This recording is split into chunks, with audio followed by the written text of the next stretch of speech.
You gonna tell me what we're doing here? There's a guy. I need him to go away. You're not a real lawyer. Setelah menyelesaikan season 1, kita mendapat sedikit gambaran tentang masa lalu Jimmy. Kekecewanya pada Chuck membawanya kembali pada karakter aslinya. Ini adalah hal yang paling ditakutkan oleh Chuck, karena Jimmy bisa aja menyalahgunakan kewenangannya sebagai pengacara. Ditambah lagi, sekarang dia mengenal Mike yang bisa mendukung aktivitas kriminalnya. Well, ini adalah season 2 dari series yang berjudul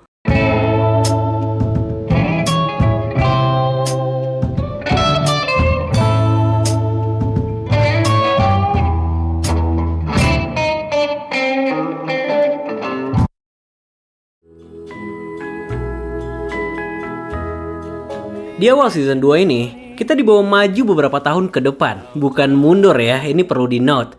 Karena kalau warnanya hitam putih, berarti scene-nya menggambarkan kejadian setelah Breaking Bad, atau sekitar 10 tahun dari sekarang. Di momen itu Jimmy telah bekerja sebagai manajer di sebuah toko kue yang jauh dari Albuquerque. Tampilannya juga berubah drastis teman-teman.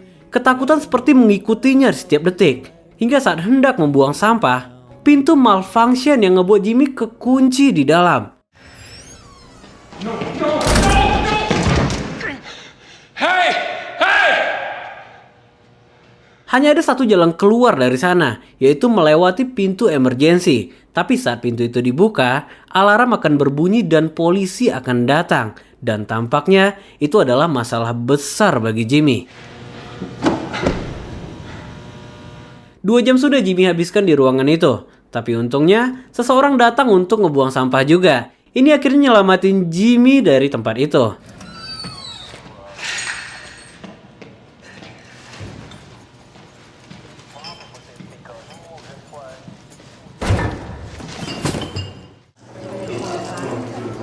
Dan kita pun dibawa kembali ke timeline saat ini. Cliff dan timnya dengan senang hati menyambut kehadiran Jimmy. Dia memuji Jimmy atas kasus Sandpaper, karena tanpa Jimmy kasus itu nggak akan pernah ada. Tapi ternyata Jimmy mengambil keputusan yang membuat shock semua orang. Dia menolak tawaran itu. I'm gonna have to take myself out of the running. Jimmy. That was quick. Scene pun dilanjutkan di parkiran. Ini adalah scene di akhir season 1, yang dimana Jimmy menemui Mike dan mempertanyakan kenapa mereka mengembalikan uang sebesar 1,6 juta dolar itu.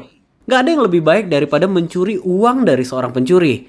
Yang dicuri gak bisa lapor, dan uangnya juga bebas pajak. Disinilah terungkap bahwa Jimmy bukan lagi Jimmy versi Chuck. Karena di tengah perjalanan, Jimmy terus menyanyikan lagu yang sering dinyanyikan oleh sahabatnya Marco. Ini seperti ngebawa kembali vibe Sleeping Jimmy ke kehidupannya. Karena begitu dia sampai di salon, Jimmy langsung membuat kegaduhan. Ini dipertegas lagi saat dia melepas tulisan jasa pengacara yang ada di pintu kantornya.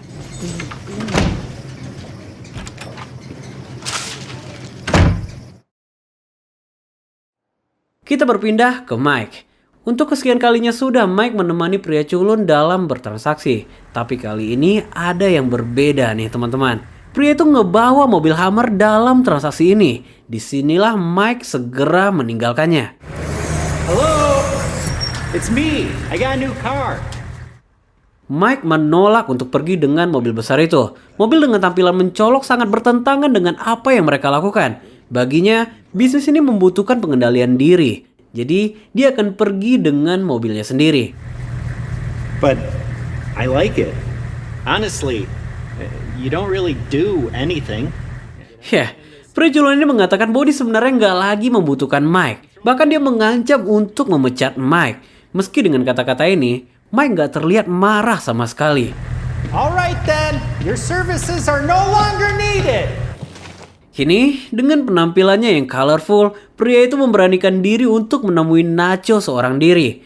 Mengetahui bahwa Nacho menyukai mobil barunya, pria ini langsung menganggap bahwa Nacho adalah orang yang friendly. Dia bahkan mengizinkan Nacho masuk ke dalam mobilnya. Seakan-akan mereka udah berteman baik sejak lama. Tapi untungnya, semua berjalan baik sebelum Nacho membuka laci dari dashboard mobil itu.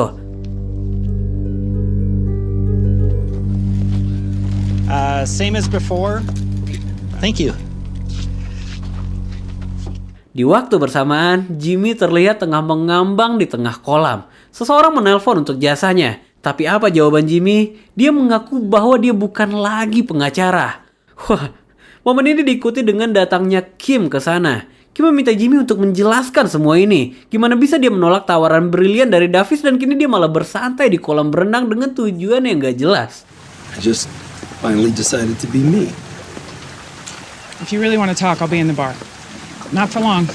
Is that a misprint right there? It's got to be, right? Desafiro Añejo? Yeah. That's correct, actually, believe it or not. Well, I can't die without trying a $50 shot at tequila, so, 2. You got it. Jimmy, Setelah digali lebih dalam, Jimmy mengaku bahwa gak ada yang berubah dari dirinya.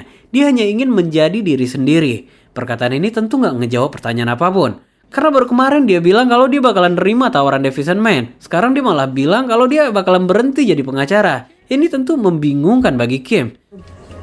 wearing a weird pinky ring? What are you, in the mafia now? Asking if we have a future? I mean, where did that come from? Wah, sedikit selipan di sini. Jimmy sempat ngebahas masa depan hubungan mereka. Sebelum akhirnya Jimmy mengalihkan topik dan menjelaskan tentang semua yang terjadi. Sejak dia datang ke Albuquerque, semua hidupnya adalah tentang Chuck. Dia mengesampingkan semuanya demi kebahagiaan Chuck. Tapi pada akhirnya dia gagal. Di mata Chuck dia akan tetap selipin Jimmy. Jadi semua ini buat apa? Jimmy ternyata menjadi pengacara hanya untuk membuktikan kepada Chuck, bukan murni karena intuisinya. Jimmy mengaku memang memiliki keahlian dalam menjual dan meyakinkan orang lain. Tapi bukan berarti dia harus menjadi pengacara. Alasannya menolak Davis and Man karena dia ingin hidup sesuai nalurinya. Sesimpel itu. Dia nggak mau lagi mengulang kesalahan yang sama. 5 tahun sudah dia mengikuti perintah Chuck. Dan hari ini dia masih berada di garis yang sama. Jimmy memahami persis bahwa Kim mengkhawatirkannya. Cuma Kim nggak paham aja apa yang sebenarnya dia mau. Dengan terpaksa, Jimmy akhirnya memperkenalkan pada Kim tentang Sleeping Jimmy. What? Just come on, trust me. Hey, buddy, could you settle a bet for us? If you could settle a debate between me and my sister. When it comes to the stock market, is there like a financial limit to how much a person's allowed to invest? Jimmy mendatangi seorang stranger dan mengarang cerita yang mengatakan kalau dia dan adiknya tengah berdebat tentang limit investasi. Dari premis ini, pria ini tentu langsung berpikir bahwa mereka berdua adalah orang awam yang ingin menginvestasikan banyak uang. Disinilah cerita dimulai. Jimmy mengaku menerima warisan sebesar 1,4 juta dolar. Dan mereka merencanakan untuk menginvestasikan seluruh dari uang itu. Now, if you guys are free to join me for a drink, I can give you a quick consult. Practically a money printing machine. Proven track record as a wealth manager. There's a little booth over here. There's some privacy. We can talk. What do you say, sis? Umpan pun kini berhasil digigit. Pria berdasi itu bernama Ken. Jimmy mengaku namanya adalah Victor. Sedangkan Kim...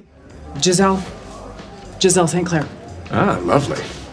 Hebatnya, Jimmy berhasil memaksa Kim mengarang cerita atas dirinya sendiri. Semua berlangsung tanpa ada rencana, tanpa ada briefing. Pria berdasi itu mungkin udah ngebayangin kalau duit 1,4 juta dolar bakalan masuk ke rekeningnya. Dia tiba-tiba royal dan mentraktir mereka semua untuk minumannya. Dan tahu minuman apa yang Kim pilih? You ever try Zafiro Añejo? 3 of whatever she just said. You got it. All right? Zafiro Añejo. Minuman dengan harga belasan ribu dolar pun kini dipesan. Pria berdasi itu tentu gak mengetahui betapa mahalnya minuman itu. Jangankan minumannya, tutup botolnya aja berharga banget. Tapi yang janggal, Kim lebih aktif dalam percakapan di sini. Dia seakan-akan seperti udah profesional banget ngelakuin ini. Let's do this. Kini, perjanjian kerjasama pun ditandatangani. Bill pun datang. Dengan kerennya, pria berdasi itu memaksa untuk mentraktir mereka. Kini, satu langkah terakhir untuk Jimmy dan Kim, yaitu cabut. Try and stop us. Just. Wow. Hey. Yes, pria berdasi itu segera menyadari bahwa minuman itu bukanlah minuman biasa. Jimmy dan Kim lari secepat mungkin meninggalkan tempat itu. Mereka ketawa nggak berhenti di sini. Bahkan ini pertama kalinya Kim kelihatan tertawa lepas. Hingga akhirnya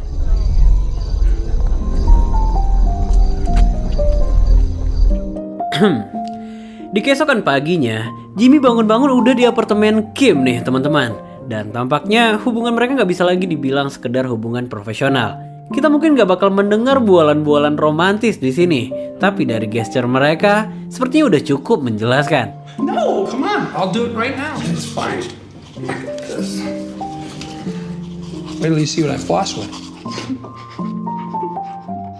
Tutup botol dari Zafiro Anio itu seperti menjadi awal kisah mereka. Kim gak pernah terlihat lebih bahagia setelah kejadian semalam. Disinilah Jimmy merasa sepertinya Kim bisa menggantikan Marco sebagai partner untuk kegilaannya. Kita berpindah pada sebuah perumahan. Ternyata rumah si pria culun dibobol oleh seseorang. Kartu koleksi baseball dan beberapa uang dicuri. Dia mengaku gak mencurigai siapapun pada polisi karena gak ada yang tahu kalau dia memiliki koleksi mahal itu.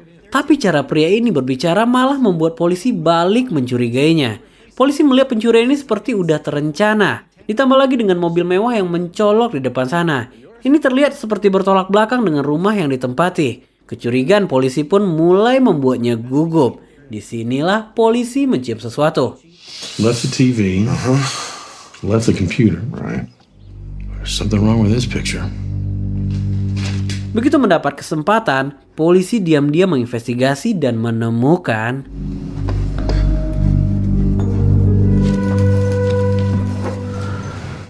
kembali ke Jimmy. Di hari berbeda dan di kolam yang sama. Di hari itu, Jimmy melihat seorang pria kaya yang tengah digoda oleh seorang wanita cantik. Jimmy menganggap pria itu seperti kerbau gemuk yang sebentar lagi akan diterkam oleh seekor singa betina. Dan Jimmy ingin Kim datang untuk ikut berburu. Sekarang juga. Tapi menit-menit pun berlalu. Gak ada jawaban dari Kim. Gak ada tanda-tanda Kim akan datang. Disinilah Jimmy menyadari bahwa Kim bukanlah Marco yang siap tempur kapanpun. Jimmy seperti kembali mengalami krisis identitas di sini. Seperti mempertanyakan apa iya karakter Sleeping Jimmy ini worth it buat diperjuangkan.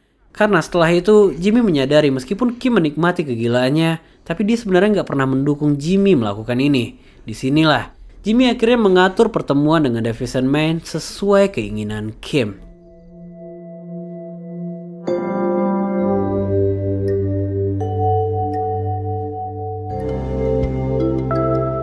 Di kantor itu, semua orang menyebut Jimmy dengan sepenuh hati. Senyum dan tatapan terasa begitu hangat di sini. Tapi semua itu gak terlihat pada Jimmy.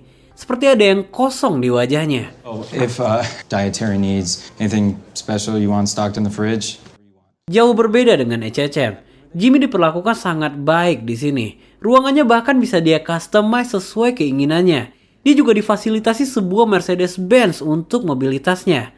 Dan apapun keperluannya, asistennya siap membantu kapanpun. Dengan semua fasilitas mewah ini, Jimmy tentu bisa menerima seutuhnya. Kecuali satu hal. Do we get a choice of desks? What were you thinking? Can we do a Coco Bolo? Absolutely. I'll get right on that. Untuk kali ini, dia akan bekerja menggunakan caranya sendiri. Ya, Sleeping Jimmy masih terlihat di sini. Karena tentu menjadi pegawai yang lurus-lurus saja itu bukan Jimmy banget. Sialnya, dia melihat sebuah saklar dengan tulisan yang gak boleh dimatikan. Tapi Jimmy adalah Jimmy. Apapun yang terjadi, dia selalu membiarkan pikiran liarnya menang. Dan yang terjadi...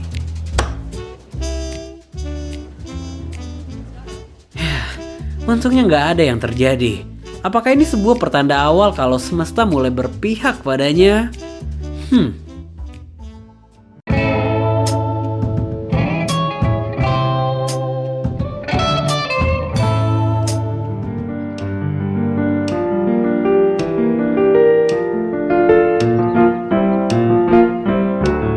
Ya, kalian gak salah lihat dan gak salah dengar. Entah gimana ini bisa terjadi, Chuck di pagi itu memainkan pianonya seperti gak terjadi apa-apa.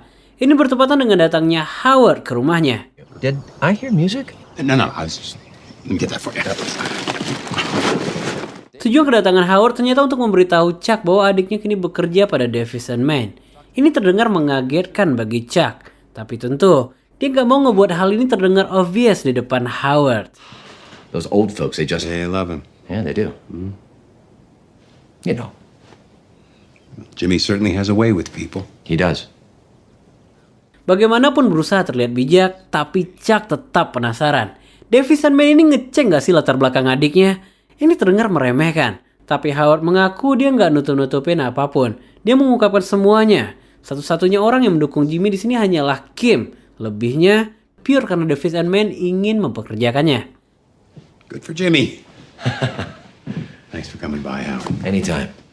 You truly are missed.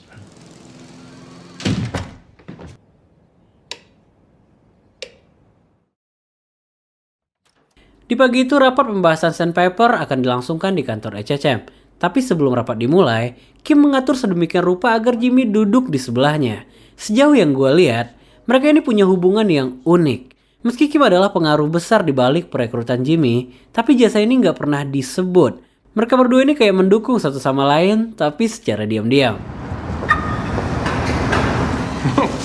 Such a beautiful wrapping job. It's a shame to open it. Come on. Second is still very, very good. All right. Di siang harinya, sebuah C-Class sampai di salon. Semua karyawan teralihkan melihat mobil mewah Jimmy. Satu-satunya orang yang gak bahagia melihat ini hanyalah si pemilik salon. Perbedaan mobil ini dengan mobil Jimmy sebelumnya jelas bumi dan langit. Tapi ada satu masalah.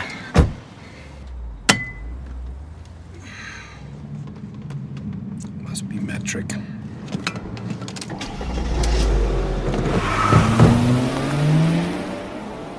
Berpindah ke Mike. Pagi itu dia dikagetkan dengan botol minumnya yang tiba-tiba bergetar. Ternyata itu adalah ulah pria culun dengan mobil besarnya. Dia mengaku pada Mike bahwa seseorang telah membobol rumahnya. Dia pun melaporkan kasus ini kepada polisi. Mike tentu tahu apa yang sebenarnya terjadi. But it's probably a bad idea that you willingly talk to the police. And I was very careful when I talked to them. Polisi pada dasarnya nggak peduli dengan kartu-kartu itu. Mereka meminta pria culun itu datang jelas karena polisi mencurigainya. Tapi dengan kesotoyannya, pria culun itu berusaha membantah perkataan Mike. Dia menganggap kalau dia adalah korban di sini. Lagi pula, polisi mana mungkin tahu tentang bisnis obatnya. I disagree. Not open for debate. You go home now. What about my baseball cards? Cost of doing business. No. I am getting those back. Pria itu mengaku kalau dia akan melakukan apapun untuk mendapatkan kembali kartu-kartunya. Disinilah masalahnya. Aktivitas ini akan membahayakan posisi Mike. Nggak mau ngambil resiko, Mike mengaku akan menemukan kartu-kartu itu. Tapi ada syaratnya dan ini nggak gratis. Oh, it'll cost you. Okay then. Hola, ¿cómo estás? Beberapa saat setelah itu Mike mendatangi sebuah toko jahit. Ternyata itu adalah toko milik orang tua Nacho. Nacho tentu tahu maksud dari kedatangan Mike. Ternyata di depan ayahnya Nacho adalah anak baik. Dia mencoba melayani Mike sebaik mungkin agar ayahnya nggak curiga. Tapi begitu mereka ditinggalkan, tension seketika meningkat. Why are you here? Baseball cards. Now, I'm sure those baseball cards look like an easy way to make a few extra bucks off that idiot. Teach him a lesson, too. Kedatangan Mike jelas adalah bentuk ancaman. Karena Mike meminta Nacho untuk mengembalikan semua kartu yang dia curi. Nacho tentu menolak permintaan itu. Karena jangankan takut, kenal juga enggak dia sama bapak-bapak tua ini. You coming here threatening my family? And Tuco finds out about your little side business. Ya, Mike tahu cara bernegosiasi dengan cara yang lebih mudah. Karena berurusan dengan kartel bukanlah option bagi Nacho. Terpaksalah Nacho mengikuti skenario yang dibuat oleh Mike.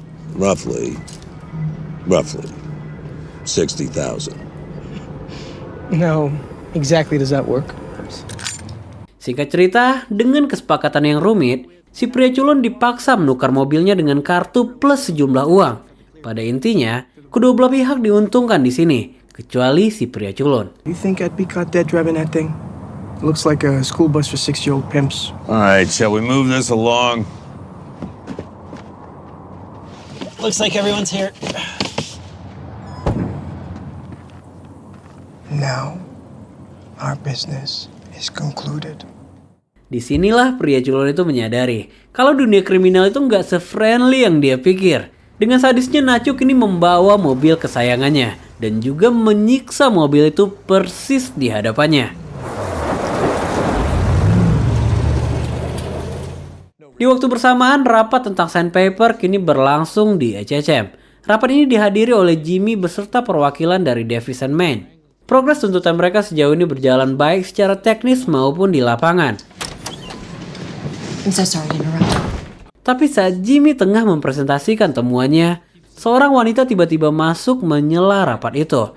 Dia meminta mereka semua mengumpulkan barang-barang elektronik, mulai dari HP, key fob, dan barang elektronik lainnya. Suasana seketika berubah di sini, karena tamu yang gak Jimmy harapkan akan segera datang.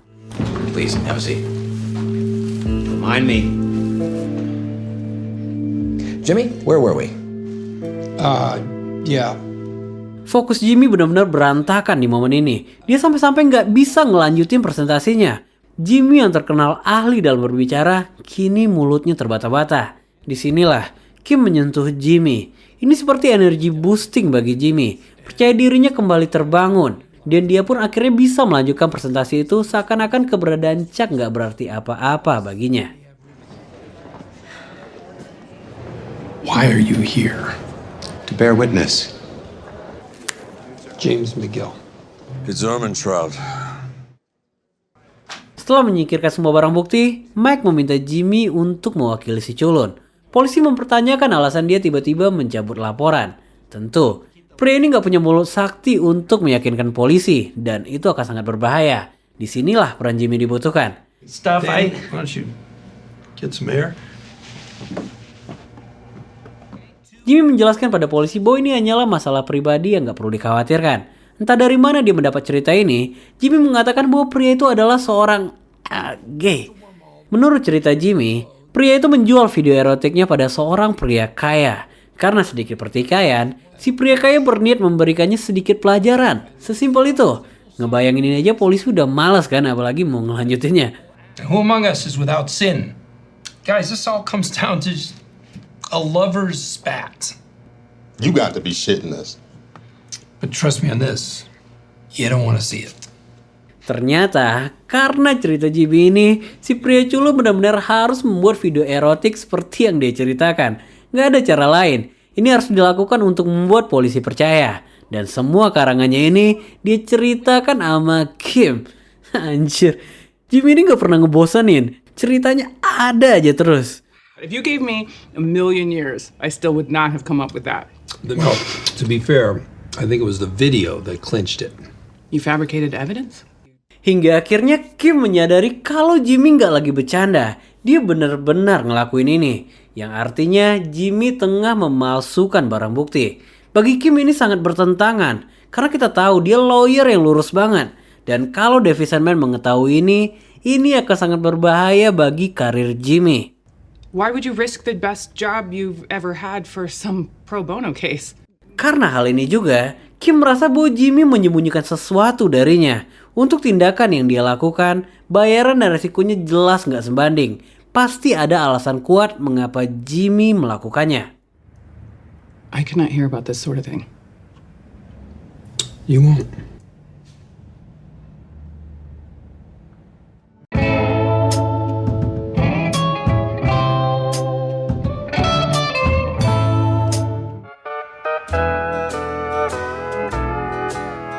Di keesokan harinya, Jimmy terbang 700 km menuju Texas untuk melanjutkan investigasinya. Bekerja sama dengan supir, dia menemui penghuni panti sandpaper di sana. Howdy, folks. Orang asing yang tiba-tiba masuk dan so asik tentu mengganggu para lansia. Tapi Jimmy ahli dalam mengontrol situasi. Dia nggak membahas perihal teknis dengan para lansia itu. Karena tentu mereka akan takut karena nggak memahaminya. Maka dari itu, Jimmy menggunakan pendekatan yang lebih familiar. Alma May, let's say you're out on a date with your boyfriend. You do have a boyfriend, right? You don't? So let's say you and Steve go out to dinner at, Birdie. Here comes the check. $24 for a side of buttermilk biscuits? That doesn't sound right now, does it? No, it does not. Well, same kind of thing as what happened at Sandpiper Crossing. Menggunakan metafora ini, Jimmy berjanji akan memperjuangkan hak-hak mereka. Hak-hak yang telah dinodai oleh perusahaan besar demi meraih keuntungan. Kini, Jimmy ingin mereka menganggapnya bukan seperti orang lain, tapi seperti anak sendiri yang bisa mereka andalkan dan bisa mereka percayai. Singkat cerita, pidato ini membuat mereka semua mendukung gerakan Jimmy. Mereka memberikan suaranya dengan sukarela. Dan sekarang kita tahu mengapa Davis and Man begitu menginginkan Jimmy. Beautiful penmanship, a lost art. Beberapa hari setelah itu, rapat sandpaper kembali dilakukan. Kali ini dihadiri oleh Chuck sejak awal. Ini memberikan pressure bagi Jimmy. Jimmy seperti menahan emosi besar di dalam dirinya. Dan benar aja, Jimmy kembali kehilangan konsentrasi di sini. Untungnya si Cliff pimpinan Davis and Man menyelamatkannya. Karena nggak bisa dibohongi, Jimmy membuat kemajuan yang luar biasa dalam progres ini. Hanya dalam waktu 3 minggu, dia berhasil mendapatkan 200 tanda tangan baru. Pujian keberhasilan ini tampaknya nggak disukai oleh Chuck. Chuck menginterupsi percakapan itu dengan meminta Jimmy menjelaskan cara dia mendapatkan tanda tangan itu. Karena apabila didapat dari bujukan, dukungan ini bisa menjadi masalah di pengadilan kelak. Chuck, I'm sure that... Jimmy tentu nggak mungkin ngebocorin trik dia yang sebenarnya. Tapi dalam membuat alasan, Jimmy sejauh ini belum ada lawan. Diskusi ini pada akhirnya lebih kayak perdebatan antara Jimmy dan Chuck. Dulu Jimmy mungkin mau aja ngalah, tapi tidak hari ini. Chuck? What I'm proposing is that we create a small team at D&M dedicated specifically to coordinating all elements of the individual actions. Tapi ternyata, Kim menanggapi ini dengan sangat serius. Mendapat suara dengan cara bujukan adalah pelanggaran etis. Dan Kim gak mau basa-basi lagi di sini. Dia kali ini menegaskan, agar Jimmy bisa mendapatkan pekerjaan itu, Kim harus mempertaruhkan seluruh karirnya. Semua dilakukan karena dia percaya sama Jimmy. Maka dari itu, Kim memohon agar Jimmy menjaganya. Do you understand? It's my word, it's my judgment. Berpindah ke Mike. Dari beberapa momen terakhir, Mike sering menghabiskan waktu bersama cucunya selama Stacy bekerja. Ternyata ada sesuatu yang gak beres belakangan ini. Stacy mendengar suara tembakan. Di malam pertama, suara itu terdengar cukup jauh. Tapi semalam dia kembali mendengar suara tembakan itu sebanyak 3 kali berturut. Persis di depan rumahnya. Kaylee, come. Get your supper. Langsung di malam harinya, Mike diam-diam melakukan pengintaian atas teror yang dialami Stacy. Semalam suntuk Mike habiskan berada di luar sana. Namun gak ada tanda-tanda mencurigakan sama sekali. Hingga akhirnya, sebuah mobil tua datang ke arahnya. Pistol langsung disiapkan. Dan tiba-tiba... Yah, itu hanyalah suara lemparan koran. Di pagi harinya, Mike kembali mendapatkan telepon dari menantunya. Kali ini, dia ingin menunjukkan bukti dari perkataannya. Dia menunjukkan sebuah pecahan tembok yang dia klaim adalah bekas dari tembakan semalam. Mike memahami betul kalau Stacy masih berada dalam state of trauma. Sehingga dia memilih gak mendebatnya dan mengikuti kemungkinan terbaik yang bisa diambil. Okay.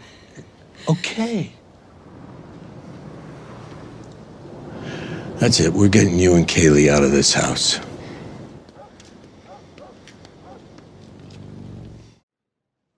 Kita kembali ke Jimmy. Jumlah balasan surat yang diterima membuat Jimmy shock. Gimana bisa dia hanya mendapat 2 balasan surat dari total 200 klien? Son of a bitch. Ini sangat mencurigakan. Jimmy pun melaporkan kejanggalan ini pada Cliff. Asumsi pertamanya adalah surat itu dibuang oleh pengurus sandpaper sebelum sampai ke kliennya. Masalah ini memang sulit untuk dibuktikan. Selain membutuhkan banyak tenaga, mereka juga nggak memiliki bukti. Maka dari itu, Cliff meminta Jimmy untuk fokus dulu aja ngumpulin klien. Tapi Jimmy di sini menyarankan untuk membuat suatu hal yang sangat brilian, yaitu advertising. Dengan cara iklan ini, mereka dapat menjangkau target yang lebih spesifik. Mengingat Jimmy tahu jadwal para lansia di sana. Dengan cara ini, mereka nggak perlu capek-capek lagi ngirim-ngirim surat. Tapi pikiran liar Jimmy ini mulai dirasa mengganggu oleh Cliff. Jimmy terkesan seperti mengajari bosnya itu. Ditambah lagi, mereka mengaku punya pengalaman buruk dalam dunia advertising. We will talk next week. Safe travels. Langsung detik itu juga, Jimmy meminta asistennya memutar iklan yang terakhir kali dibuat oleh Davis and Man. Disinilah Jimmy melihat banyak kesalahan. Nggak ada seni dan pendekatannya. Disinilah Jimmy langsung nyiapin krunya. Konsep disiapin.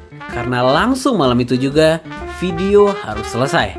And it's shot in glorious black and white. We can do that, right? I'm ready for my close-up, Mr. McGill.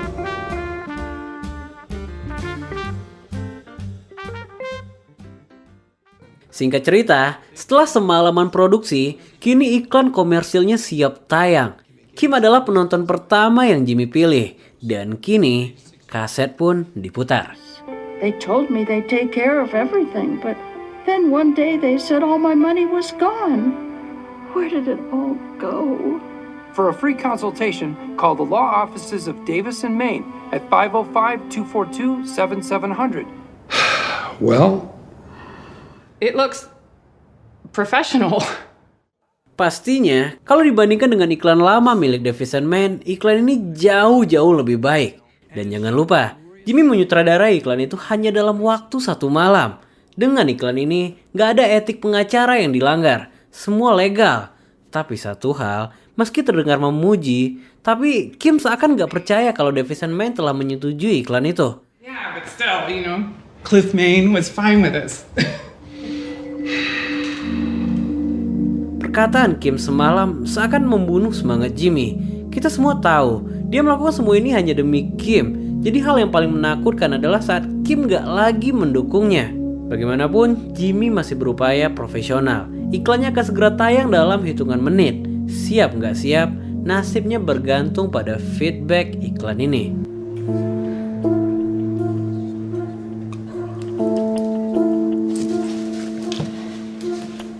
Colorado Springs, come on. Good afternoon, Davis and Maine, attorneys at law. How may we help you? Akhirnya, satu panggilan masuk. Dan panggilan ini diikuti dengan panggilan lainnya yang pada akhirnya ini seketika membuat sibuk semua customer service. Di sini senyum kebanggaan Jimmy baru terlihat.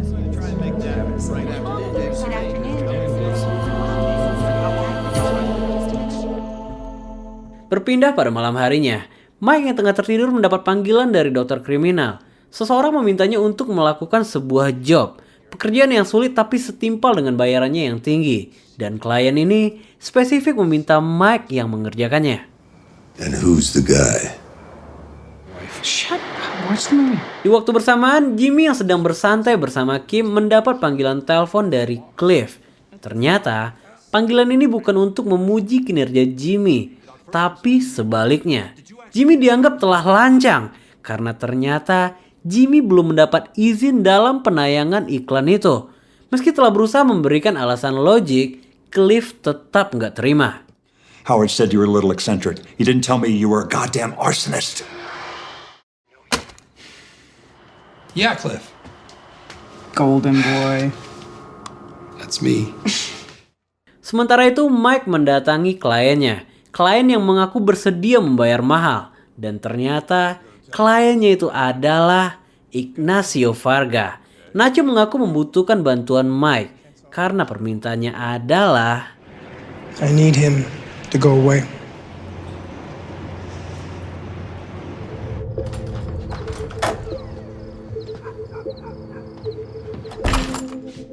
Di awal season 4 ini kita maju beberapa waktu dari timeline saat ini. Di sini kita melihat Mike pulang gak berdaya.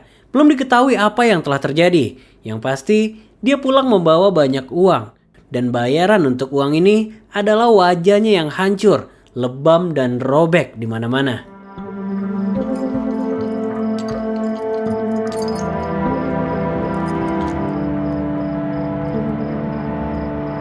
Call the law offices of Davis and Maine at 505-242-7700.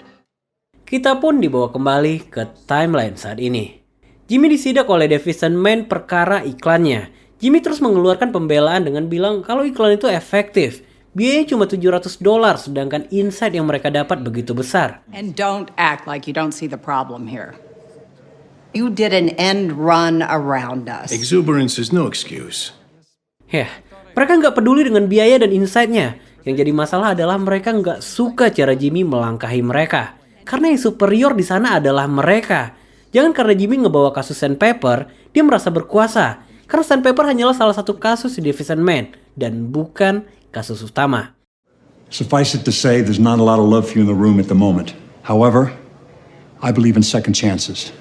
Going forward, you can expect a great deal more scrutiny.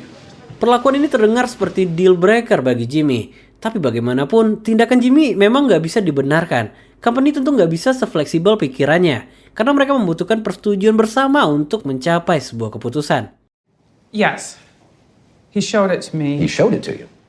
Dan ternyata, di waktu yang sama, Kim juga disidak oleh Howard.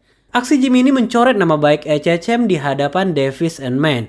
Meski Kim mengaku nggak pernah mengetahui tentang perizinan dari iklan itu, dia tetap disalahin. Karena dia adalah orang yang paling bertanggung jawab atas Jimmy. You can go.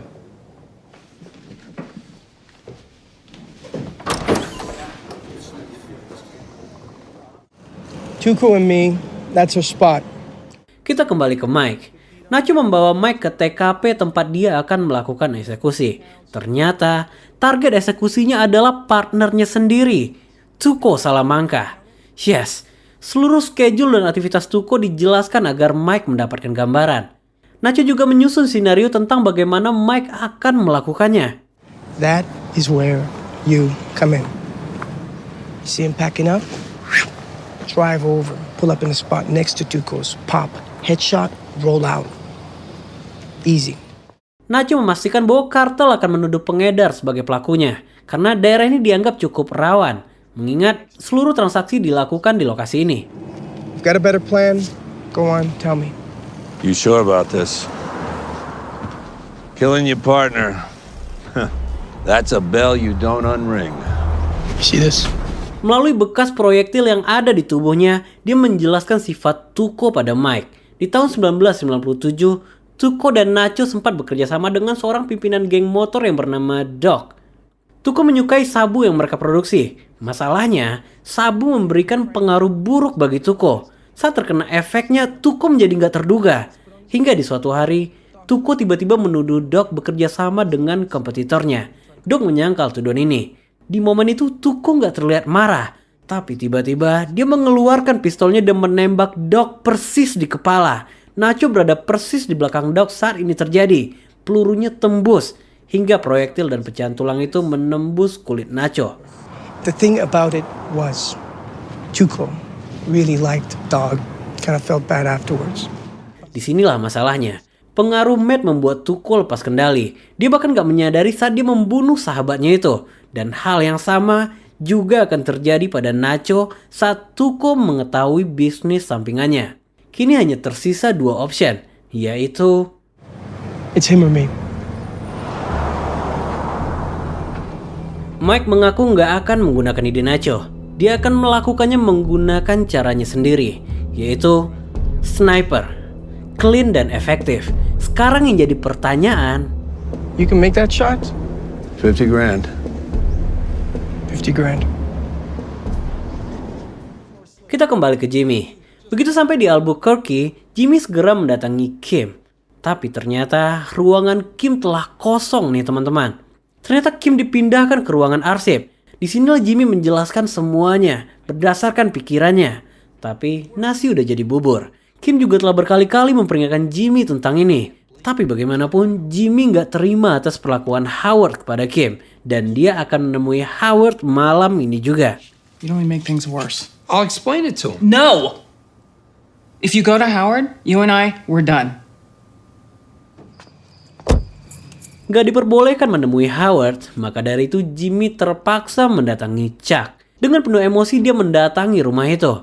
Tapi ternyata Chuck udah terbaring gak berdaya. Ini seketika membuat Jimmy panik. No hospital.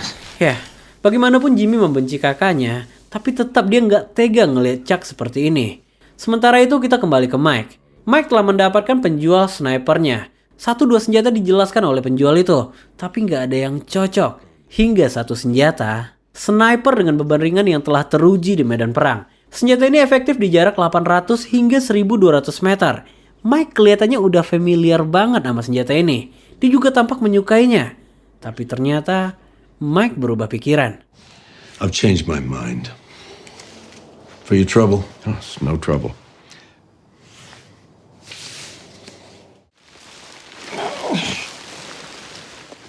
Berpindah pada keesokan paginya, Jimmy masih berada di rumah Chuck untuk memastikan keadaan. Untungnya Chuck baikan di pagi itu. Disinilah Jimmy mempertanyakan tentang masalah Kim. Jimmy menegaskan bahwa Kim gak berhubungan dengan apa yang dia lakukan. Menghukum Kim karena sesuatu yang bukan kesalahannya dianggap gak adil bagi Jimmy. What did I do to Kim Wexler? If you're mad at me, take it out on me. Manajemen staff adalah keputusan Howard. Chuck mengaku gak tahu apa-apa tentang keputusan itu. Lagi pula, walaupun Kim dihukum itu pasti karena kesalahannya. Tindakan Jimmy secara gak langsung mempermalukan Howard di mata Davison Man. Karena rekomendasi Jimmy berasal dari HHM. Dan Kim adalah orang yang paling mendukung ini. You are such an asshole. Why? Bagaimanapun, Jimmy secara teknis tetap salah. Dia gak akan bisa mendebat itu meski dengan semua pembenarannya. Sekarang intinya, Jimmy meminta Chuck untuk membantu Kim. Dia bahkan rela meninggalkan Davison Man karena dia tahu itulah yang Chuck mau. No, you didn't say it, but that's what you want, right? That's why you put the screws to Kim in the first place, to squeeze me, stored me. Say quit, and I will quit, but I need to hear it from your mouth. You don't want to be a lawyer. That's between you and the New Mexico State Bar. You clearly don't need any help from me to tank your career. You're doing just fine on your own.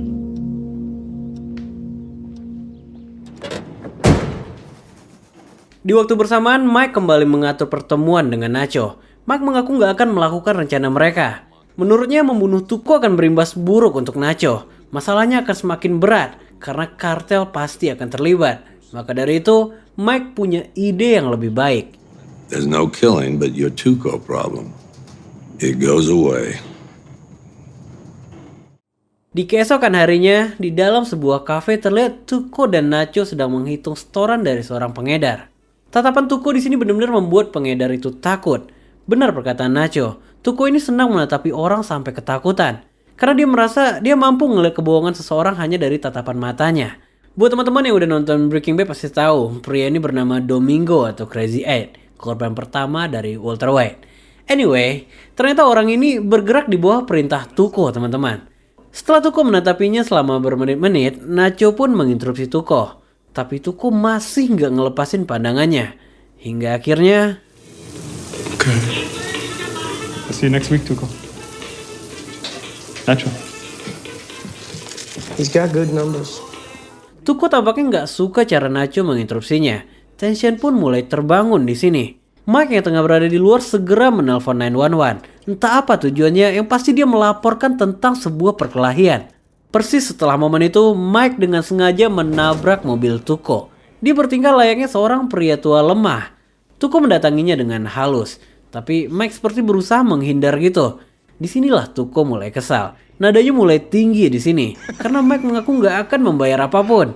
Wallet.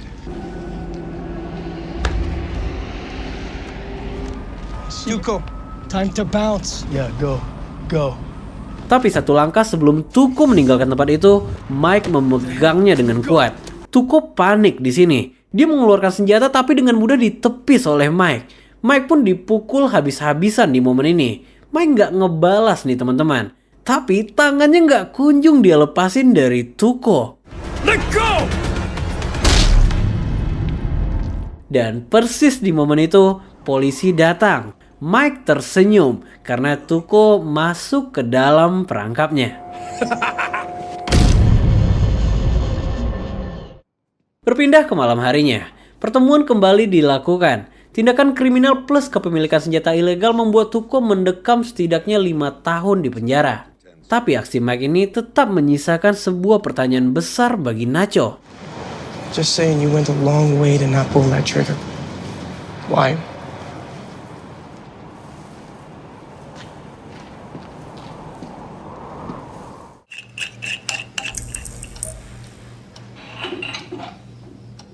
Di awal episode 5 ini, kita kembali dibawa mundur beberapa tahun ke belakang. Ini adalah momen saat Chuck baru membeli rumahnya. Dia masih tinggal bersama istrinya di kala itu. Penyakit anehnya juga belum muncul. Sedangkan Jimmy masihlah pengantar surat di HHM. Perbedaan karakter antara Chuck dan Jimmy terlihat kontras di momen ini. Jimmy dengan mudah mampu menguasai percakapan dan bisa asik meski belum akrab dengan istri Chuck. Dari obrolan mereka di sini kita mengetahui hubungan Jimmy dan Chuck memang nggak pernah baik dari dulu. Jimmy bahkan nggak datang di hari pernikahan kakaknya itu. Jadi bisa dikatakan mereka baru dekat sejak Jimmy bekerja di HHM. Pardon me. Meski telah berusaha mencairkan suasana, tapi hawa makan malam itu masih canggung banget. Untuk memperbaiki ini, Jimmy pun membawa beberapa gurauan pengacara. All right. Why do they bury lawyers under 20 feet of dirt? Because deep down, they're really good people. Love that one. You like that?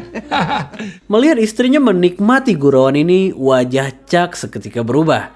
Gak bisa dibohongin, dia terlihat baper di sini. Ditambah lagi, istrinya malah ikut-ikutan ngebuat jokes lawyer. What do lawyers and sperm have in common? 1 in 3 million have a chance of becoming a human being. Love that one.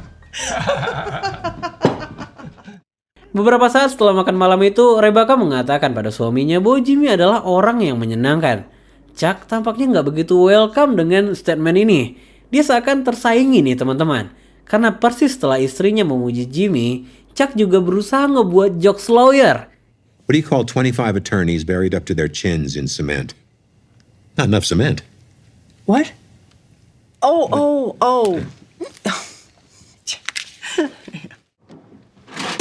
Hi. Whoa. Sorry, I didn't mean to sneak up on you. Kita kembali ke timeline saat ini. Saat tengah lembur di malam itu, seorang koleganya menegur Jimmy dengan nada halus tapi bersikap perintah. Dia meminta Jimmy untuk membuang sampah sesuai jenisnya, karena itu adalah aturan di kantor itu.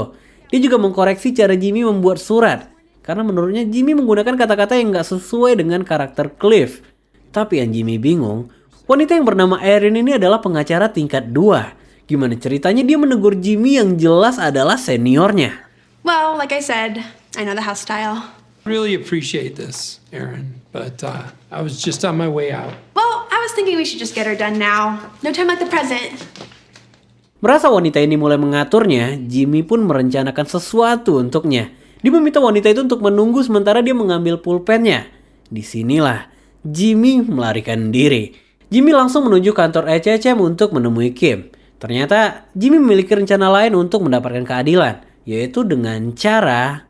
Wexler versus Hamlin McGill. You want me to sue my own firm? Ya, Jimmy mengaku melihat ketidakadilan di sini. Chuck sengaja menghukum Kim karena dirinya. Dan membuat Kim bekerja hingga tengah malam ini adalah bentuk penghukuman. Dan mereka bisa menuntut atas dasar hak ketenaga kerjaan. Intinya, Chuck berada di balik semua ini. I'm telling you, Chuck is behind this. No, you are behind this. Kim. Even if I won, that would be career suicide. Just please go.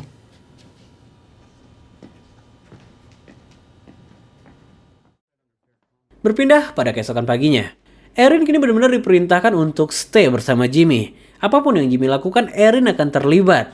Whoa, hold on. What the hell happened to you? Let me introduce you. This is my babysitter, Erin. Erin, this is my grandpa, Mike. Nice to meet you. Di pagi itu, mereka mendatangi pengadilan untuk mengurus jadwal. Untuk mendapatkan jadwal yang lebih cepat, seperti biasa Jimmy memiliki cara tersendiri. Tapi tiba-tiba... What are you doing? That's a bribe. It's a gift. Ya, Erin memarahinya karena itu dianggap sebagai penyogokan. Erin sebagai pengacara baru tentu gak memahami bumbu-bumbu seperti ini. Dia benar-benar straight, yang artinya ini adalah mimpi buruk bagi Jimmy. I'm not trying to get you in trouble. I'm trying to keep you out of it.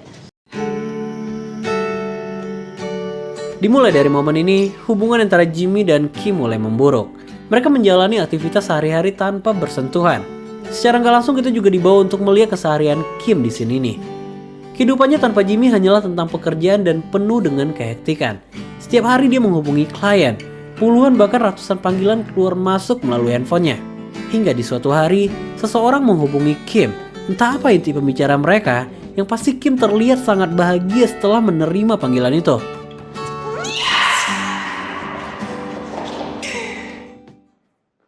Langsung di keesokan paginya, Kim yang ditemani Howard menyambut klien barunya.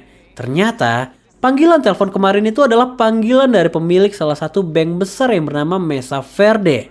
Belum banyak informasi yang kita dapat di sini, tapi tampaknya untuk sekelas klien ini, Kim bisa kembali mendapatkan reputasinya di ECCM. Congratulations. Right back at you. Bagaimanapun fakta berkata lain, Howard nggak melibatkan Kim dalam proyek ini. You've got enough on your plate in doc review.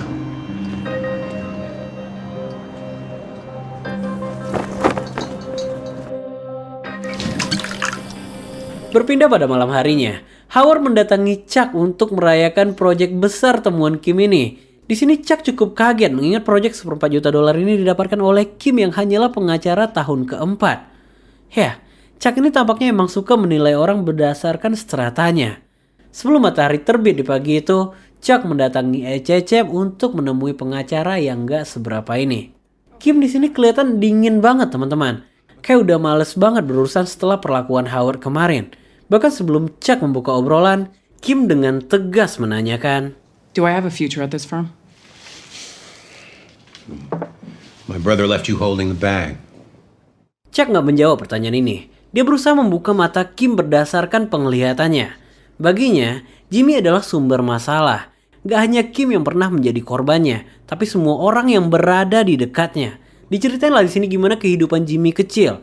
Ayah mereka adalah orang yang dikenal dermawan di kota. Semua orang mengenalnya. Mereka punya toko harian kecil di sana. Tapi karena ayah mereka dikenal, toko itu berhasil menghidupi keluarga. Hingga di suatu momen, Chuck harus magang keluar daerah. Sehingga di toko hanya tersisa Jimmy dan sang ayah. Gak lama setelah itu, sang ayah mengalami kesulitan finansial. Setelah Chuck melakukan pembukuan, uang hasil penjualan menghilang $14.000. Disinilah Jimmy dituduh sebagai pencurinya. Meski Chuck berusaha meyakinkan sang ayah, tapi beliau gak pernah percaya hingga akhir hayatnya. Dan secara gak langsung, Chuck jelas ingin mengatakan bahwa dia gak ingin Kim berakhir sama dengan ayahnya. Good job with Mesa Verde.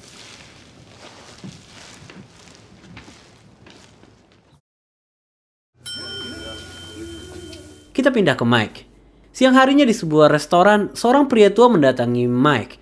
Dia adalah Hector Salamanca, strata tertua dari keluarga Salamanca. Sebagian dari kalian mungkin udah tahu tentang orang ini.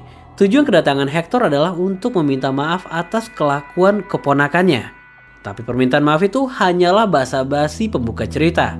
Karena permintaan sebenarnya, Hector ingin Mike melepas Tuco. Dia meminta Mike mengikuti skenario yang telah dia buat dengan imbalan $5,000. For your trouble, you take home $5,000. Think about it. Mike tentu tahu kalau dia tengah berurusan dengan kartel. Bagaimanapun, sekejam apapun kartel, Mike jelas mengetahui bahwa yang nonton gak subscribe jauh lebih kejam.